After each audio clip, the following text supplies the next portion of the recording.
All of the testimony has been given. All of the evidence has been admitted. In just a moment, the judge will give you instructions on how to apply the law to the facts that you've heard. Before the judge does this, I would like to take this opportunity to explain to you why the facts, coupled with the law, require you to find that Robert Ramirez should not have been shot. Mr. Ramirez should not have been shot because there was no way that Officer Waldman, the defendant, could have reasonably believed that his partner's life was in danger for Mr. Ramirez.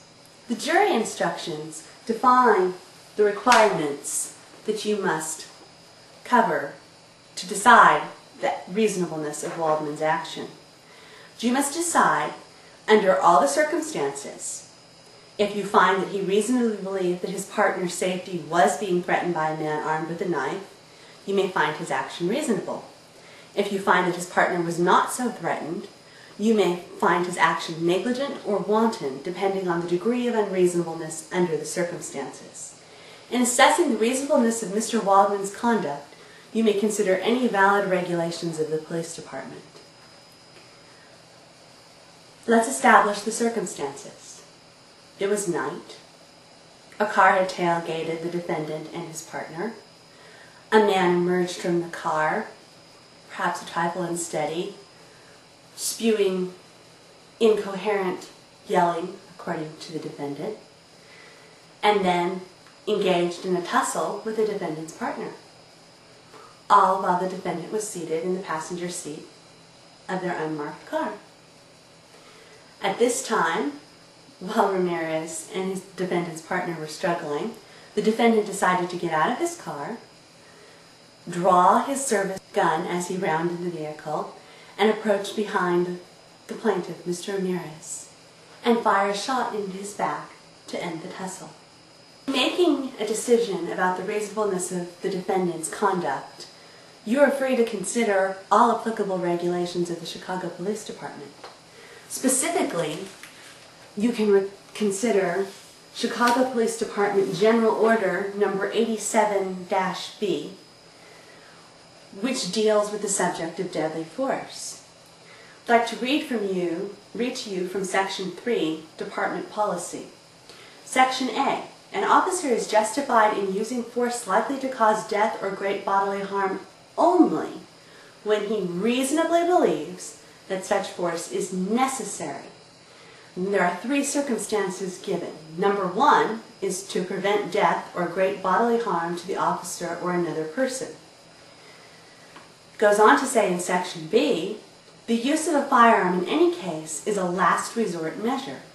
Police officers may resort to the lawful use of firearms only after all other reasonable means at their disposal to effect apprehension and control of an individual have been attempted without success. This may include, but is not limited to, a verbal warning, a chase of fleeing, or a warning shot if use of deadly force is permitted. There is, of course, a caveat in Section C. Police officers will not unreasonably endanger themselves to conform to this policy. You then are being asked to determine if, under the circumstances as they existed on the night of December 7, 1996, the defendant was reasonable in his belief that the only way he could protect his partner was to shoot Mr. Ramirez. The defendant testified that his reasoning for shooting Mr. Ramirez was because he was attacking the defendant's partner with a knife. This knife. A locking bladed knife that was found closed at the scene of the crime.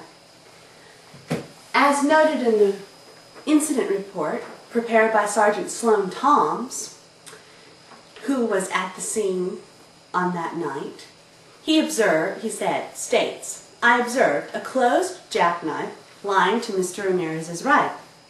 I instructed Officer Weiland to pick up the knife with his handkerchief, put it in an evidence bag, and put it in the trunk, which he did. I returned to the police station at approximately 7 p.m., at which time I removed the knife and other evidence from a burglary of the night before from my trunk. I marked the evidence bag containing the knife. While doing so, I observed that the knife had a locking blade of approximately 6 inches in length. I sent the knife to forensics for testing, The report indicated that there were no discernible fingerprints or blood. A locking blade knife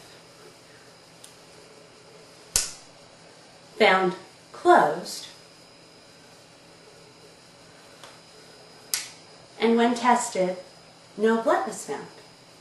And yet, Officer Levy testified, and indeed hospital records back him up, that he was treated for a cut or wound on his left shoulder on the night in question.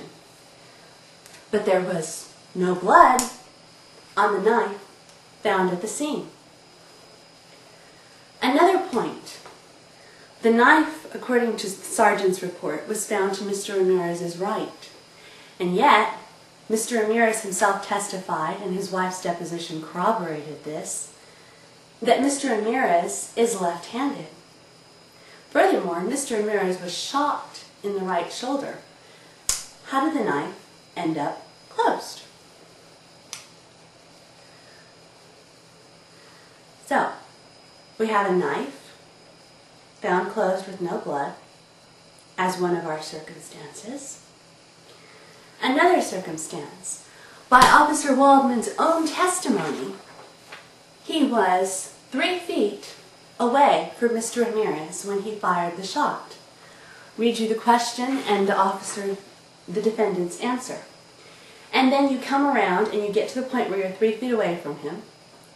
Officer Waldman's answer, right. And then instead of grabbing and help take the knife away from him, you decide to fire a bullet into his back. Is that correct? Defendant? That's right. So, from a distance of 3 feet away, the defendant, a police officer with 30 years of experience, trained and for 8 years following the regulations of the Department of Chicago, which prescribed that deadly force is to be used only where the officer reasonably lives life is threatened and where it's necessary, and as a last resort measure, determines that from a distance of 3 feet, the only option he has is to shoot Mr. Ramirez in the back. You can see the defendant's testimony, the evidence gathered at the scene,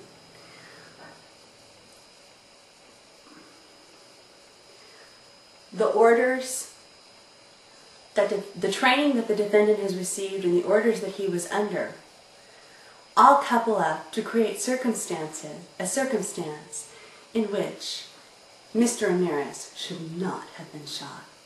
Because there was no reasonable way that the defendant could believe